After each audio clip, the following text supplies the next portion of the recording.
Our goal in section 3 is to learn how to add and subtract radicals. And radicals can be added or subtracted if they are like radicals. What it means to be like radicals if there are two conditions that are both true at the same time. The first condition is that the root index in each radical needs to be the same. And secondly, the radicands underneath the radical sign needs to be the same. So here's some examples of what's a like radical, and then we'll see some examples of what are not like radicals. These are both fourth roots, and they're both 3x squared is the radicand, so they are like radicals. These are both square roots, and the radicands are both 7x, so they are like radicals. To contrast, even though the radicands are the same here, the root indices are not the same. One's a square root, one's a cube root, so they are not like radicals. And these two, they're both square roots, but the radicands are different. And that's the following pattern we'll take. So in the column for like radicals, we could add or subtract these, but in the column that are not like radicals, we cannot add or subtract those. So let's take the approach by start doing some examples. We have 11 square roots of 5 plus 3 square roots of 5. Now just mentally in your mind, think of that as 11x plus 3x. The way you would combine them, since x is the same, as you would add their coefficients. So if you've got 11 of them plus 3 of them, that's going to give you 14 of those square roots of 5. In this case, they're square roots, and you might want to quit and say you can't do it just because we might not want to do this for homework. But before we can determine if we can add or subtract them to see if they're like radicals, first, all the radicals have to be in simplest radical form. And the square root of 8 has a factor that's a perfect square. So let's break that down into the square root of 4 times the square root of 2. The square root of 4 is 2, and 3 times 2 is 6. So now we have like radicals. We've got square roots. The radicands are 2. So 6 square roots of 2 minus 5 square roots of 2 is very simply 1 square root of 2. All right, in the next example again, we need to find out what simplest radical form is for each radical before we can decide if we can or cannot add them. 12 has a perfect square factor, so does 108. So let's start that process. 12 is the square root of 4 times the square root of 3. 108 is 36 times 3, so that's the square root of 36 times 3. Square root of 4 is 2. Square root of 36 is 6. Now we do have like radicals. We have a square root of 3 and a square root of 3.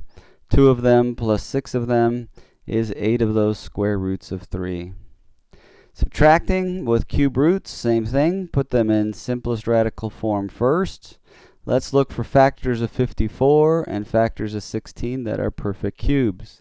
And there are factors that are perfect cubes. So for 54, we could make that cube root of 27 times the cube root of 2. 16, don't be confused, it's a perfect square but not a perfect cube. But it does have a factor of 8 that is a perfect cube, and 8 times 2 would give me 16. The cube root of 27, what number times itself 3 times is 27? Well, that's 3. The cube root of 8 is 2. Now we do have like radicals, the cube root of 2 and the cube root of 2. So 3 of them minus 2 of them is 1 of those cube roots of 2, and that's our answer in simplest radical form. With fractions, same kind of thing. We have to put them in simplest radical form first. So let's make that the square root of 32 over the square root of 3, the square root of 2 over the square root of 3 as a start. And then we need to get rid of the radicals in the denominator. So let's multiply numerator and denominator by the square root of 3. We're likewise going to do that for the next fraction, multiply numerator and denominator by the square root of 3 as well. So in the numerator, that's the square root of 96. The denominator, that's the square root of 9, which is 3. In the second one, the square root of 6 is our numerator, and the square root of 9, which is 3, is our denominator. And well, let's look and see if 96 is in simplest radical form, which it does not look like it. That can be broken down as the square root of 16 times the square root of 6. The square root of 16 is the same as 4. And now we've got like terms, like radicals, square root of 6, square root of 6. Also, nicely, because we're adding their fractions, we have a common denominator of 3. If we did not have a common denominator, we would have to do that at this time.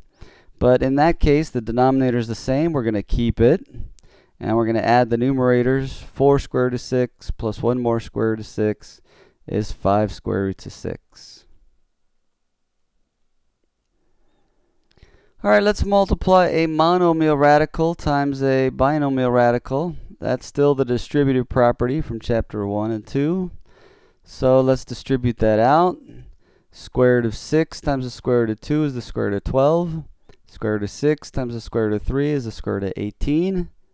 Let's put each of those in simplest radical form. 12 has the square root of 4 as a factor, then times the square root of 3.